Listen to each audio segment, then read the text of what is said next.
Opo, kapatid na Daniel, kapatid na Eli, salamat po sa Diyos. Ang magtatanong po dito sa Bukay, si kapatid na Renato Dato, 53 years old, isa po siyang Katoliko. Sige po.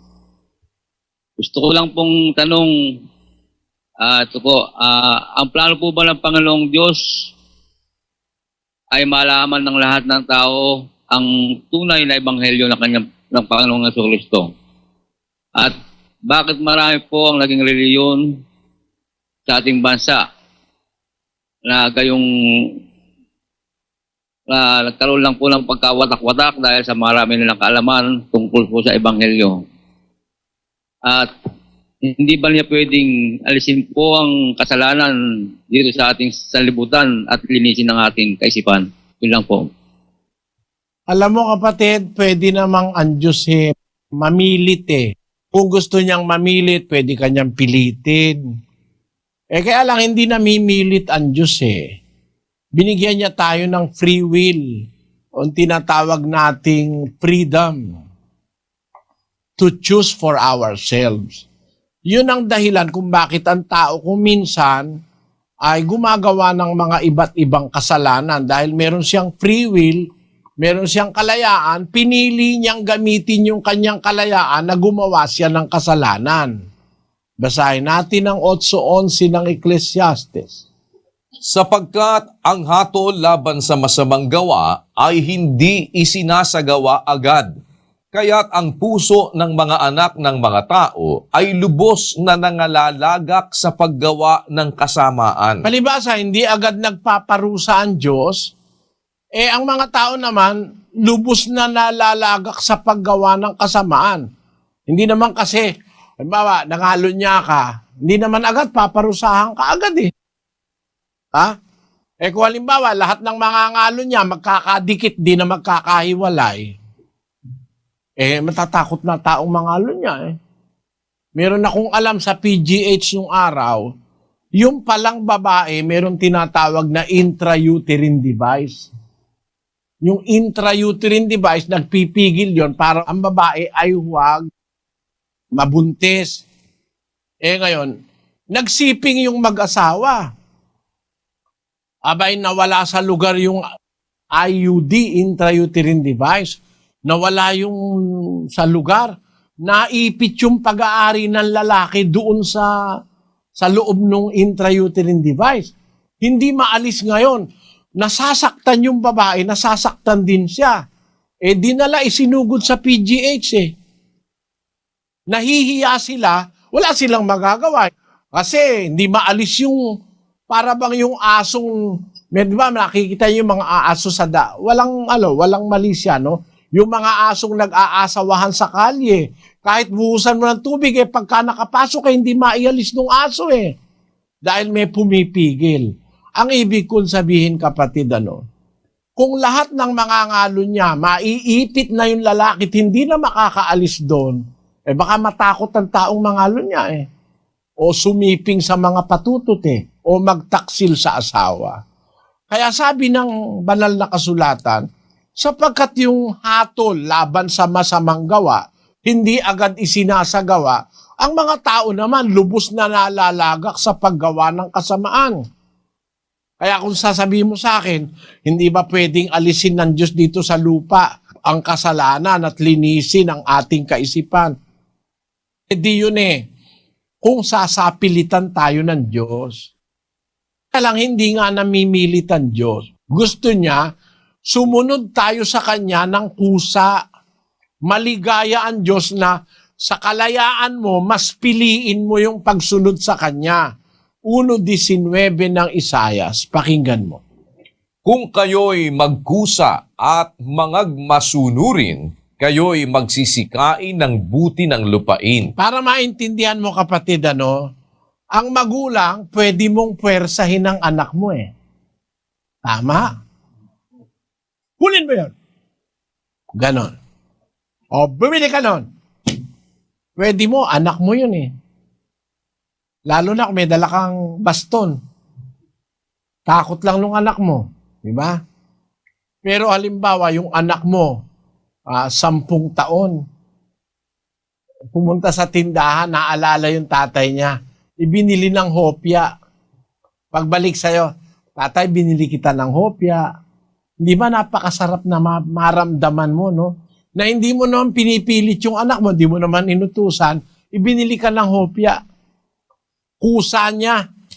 Napakasarap nun eh. Kahit sino pang tao gumawa nun, asawa, anak, kaibigan, nagkusa, hindi mo siya hininga, hindi mo siya pinilit. Nagkusa siyang gumawa sa iyo ng mabuti, nararamdaman mo maligaya ka. Ganun ang Diyos. Pagka tayo nagkukusa, maligaya ang Diyos doon. Ayaw niya na susunod tayo sa Kanya dahil pinipilit niya tayo. Ayaw na mamilit ng Diyos. Kaya nga, yung mga taong iba, kung meron tayong kalayaang magkusa o hindi magkusa, yung iba ang gusto nila kasalanan ang piliin nila. Yun ang dahil kaya maraming kasalanan sa lupa. Ngayon, doon sa tanong mo, no, pwede ba niyang linisin ang ating kaisipan? Kung tayo ay magpapasakop sa Diyos, magagawa ng Diyos sa atin lahat ng gusto niyang gawin. Pag nagpasakop ka, 4:7 ng Santiago. Pasakop nga kayo sa Diyos, datapwat magsisalangsang kayo sa Diablo, at tatakas siya sa inyo. Ngayon, sabi si Santiagong alagad, pasakop nga kayo sa Diyos. Kailangan pasakop ka sa Diyos. At pagka nagpasakop ka sa Diyos, ang Diyos na ngayon ang mamamahala sa iyo. Alam mo kasi, kapatid, ganito, no? Ang sikreto kaya ang tao napasama. Nung umpisa, hindi naman masama si Adan saka si Eva. Wala naman silang mali Kasi sinasabi ng Diyos sa kanila, o dito kayo, ginawa sila ng halamanan, doon sila pinatira. Tapos, alagaan nyo yung halamanan. Tapos, diyan kayo kakain. Bawat puno, makakakain kayo. Ito lang nasa gitna, huwag nyong kakainin ito, mamamatay kayo pag kinain nyo yan. So, ang tao nung araw, nung umpisang ginawa ng Diyos, ang Diyos ang nagsasabi kung ano gagawin niya, kung ano hindi niya gagawin, kung ano kakainin niya, kung ano ang kanyang trabaho, sasabihin ng Diyos sa kanya. Man is under the direct guidance of God. Pero nung si Adan ay lumabag sa sinabi ng Diyos, pinaalis sila sa Eden at nabuhay siya na siya na ang nagmamaneho sa kanyang sarili. Yun ang pagkakasama ng tao. Nang tayo ay kumawala sa direct guidance ng Diyos, nang kumawala ang tao dun sa direktong pamamahala ng Diyos, dun na siya nagkamali ng marami. Kumain na siya ng masasamang pagkain, uminom na siya ng masasamang inumin, gumawa na siya ng mga baraha, gumawa na siya ng mga shabu, gumawa na siya ng iba't ibang ikasisira ng kanyang sarili. Pero kung tayo lang magpapasakop sa Diyos, ang gagawin natin sa buhay, kung alin lang yung pinagagawa ng Diyos, hindi tayo sasama kapatid. Bubuti tayo. Ngayon, dun sa tanong mo na pwede bang linisin ng Diyos ang ating kaisipan, magagawa ng Diyos yon kung sumasampalataya tayo, papasakop tayo sa Kanya. Pwede niya tayong i-renovate, kumbaga sa isang building, o kaya pwede niya tayong i-remake sa kanyang kapangyarihan. Basahin natin ang Tito 3:5. Na hindi dahil sa mga gawa sa katwiran na ginawa nating sarili, kundi ayon sa kanyang kaawaan ay kanyang iniligtas tayo sa pamamagitan ng paghuhugas sa muling kapanganakan at ng pagbabago sa Espiritu Santo. Ayun, makakagawa ang Diyos ng pagbabago sa atin kung papasakop tayo. Pagbabago sa pamamagitan ng Espiritu Santo. Ano ba yung mga pwedeng baguhin ng Diyos sa atin para luminis tayo? Basahin natin ang 6:9 hanggang 11 ng unang Korinto. O hindi ba ganinyo nalalaman na ang mga liko ay hindi magsisipagmana ng kaharian ng Diyos? Huwag kayong padaya, kahit ang mga mapakiapid, ni ang mga mananamba sa Diyos-Diyusan, ni ang mga mangangalunya, ni ang mga nagsasababae, ni ang mga mapakiapid sa kapwa lalaki, ni ang mga magnanakaw, ni ang mga masasakim, ni ang mga manglalasing, ni ang mga mapagtungayaw, ni ang mga manglulupig, ay hindi mangagmamana ng kaharian ng Diyos. At ganyan ang mga ilan sa inyo. Ngunit nangahugasan na kayo, ngunit binanal na kayo, ngunit inaring ganap na kayo sa pangalan ng Panginoong Hesukristo at sa Espiritu ng ating Diyos. Yung mga kaanib sa iglesia nung una sa Korinto, meron silang iba-ibang mga depekto sa buhay. Mga mangangalunya, mapakiapid, mananamba sa Diyos-Diyusan, mga nagsasababae, mapakiapid sa kapwa lalaki, magnanakaw, masasakim, manlalasing, mapagtungayaw, manlulupig. Hindi ka magmamana ng kaharian ng Diyos yan. Pero ganyan ang ilan sa inyo. Pero nahugasan na kayo, binanal na kayo, inaring ganap na kayo sa pangalan ng Panginoong Hesukristo at sa Espiritu ng ating Diyos. The Spirit of God can renovate our being. He can remake us as a being. Pwede niya tayong lalangin muli para iayos ang mga mali sa ating pagkatao. Gaya ng nangyari dun sa mga kapatid noon sa Korinto. Yun ang sagot dun sa isang tanong mo. Ngayon, ang sabi mo, ang plano ng Diyos ay ang malaman ng lahat ng tao ang tunay na ebanghelyo para maligtas. Pero bakit marami ang naging relihiyon sa ating bansa? Gayong lalo tayong nagkakaroon ng pagkakawatak-watak. Alam mo kapatid, ang Diyos nga ay isang Diyos na hindi namimilit eh. Miski sa pasyong Katoliko eh. Gayon nga ni itong araw hanggang ika'y nabubuhay. Kusang binabahalaan,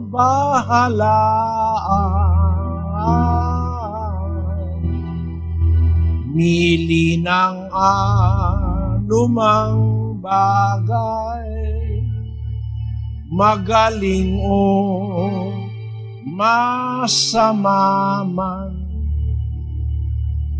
at dili nga magwiwika ang Diyos po ong dakila, totoong magpapabaya,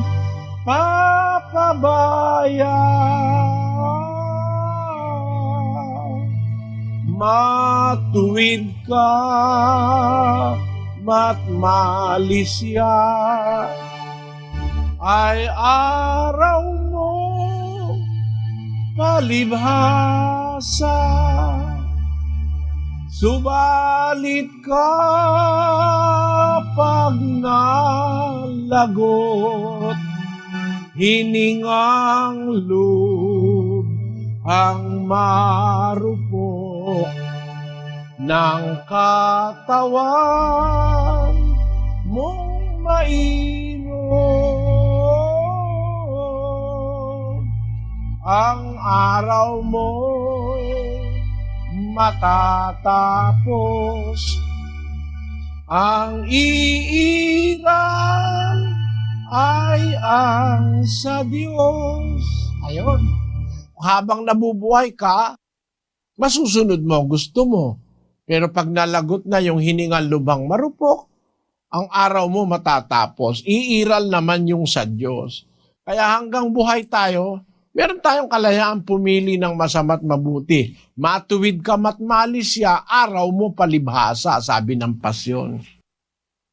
Hindi magwiwi ka ang Diyos poon dakila, totoong magpapabaya. Matuwid ka matmalis siya, ay araw mo palibhasa. Ganyan ang kalagayan natin ngayon kapatid. Pwede kang mamili sa dalawang bagay, mabuti o masama man. Ayun. Ngayon, doon sa tanong mo na yun na bakit dumami ang mga relihiyon at lalong nagkaroon ng pagkakawatak-watak? Kasi nga, meron tayong kalayaan, merong mga masasamang tao na ginawa ang relihiyon bilang negosyo. Basahin natin ang 2 Pedro 2:1 hanggang 3. Ngunit may nagsilitaw din naman sa bayan na mga bulaang propeta na gaya naman sa inyo'y magkakaroon ng mga bulaang guro na magpapasok sa lihim ng mga makakapahamak na mga hidwang pananampalataya na itatatwa pati ang Panginoon na bumili sa kanila na magtataglay sa kanilang sarili ng madaling pagkapahamak at maraming magsisisunod sa kanilang mga gawang mahahalay na dahil sa kanila ay pagsasalitaan ng masama ang daan ng katotohanan at sa kasakiman sa mga pakunwaring salita ay ipangangalakal kayo. Tamog, ang relihiyon kalakal sa kasakiman sa mga pakunwaring salita, ipangangalakal kayo. Ito naman mga ibang iglesia dyan sa atin. Ang miyembro ginawang kalakal, ipinapangako sa mga politiko, ipangalakal yung miyembro at hindi lang yung miyembro ang pinapangalakal. Ikalawang Korinto 2:17. Sapagkat hindi kami gaya ng karamihan na kinakalakal ang salita ng Diyos. Ayan, yan ang dahilan kung bakit dumami relihiyon, kapatid, at nagkaroon ng pagkakawatak-watak sa mundo. Kasi merong mga nangangalakal ng salita ng Diyos. Ginagawang negosyo ang relihiyon. At hindi mo na yan dapat ipagtaka. Tingnan mo ang soft drinks, ang dami. Nung bata kasi ako, alam mo soft drinks noon? Coke, Pepsi, Royal True Orange, at saka soda water. Yung mga hindi natutunawan, lola ko, bibili ng soda water. Iinom ng soda water. Coke, Orange, Pepsi. Ba't ngayon ang daing soft drinks? Kasi malakas kumita yung soft drinks eh. Dumami ngayon ang soft drink. Ganun lang ang relihiyon, kaya dumami, malakas kumita mga pastor eh. Yan ang ibig kong sabihin, kapatid. Kaya yung relihiyon dumami, naghasik ng kampi-kampi dahil masama ang intensyon ng mga nagtayo. Nagpapayaman, sabi ni San Pedro, kinakalakal ang miyembro at kinakalakal ang salita ng Diyos. Salamat sa iyo, kapatid na Renato. Salamat po sa mga taga Abukay, Bataan.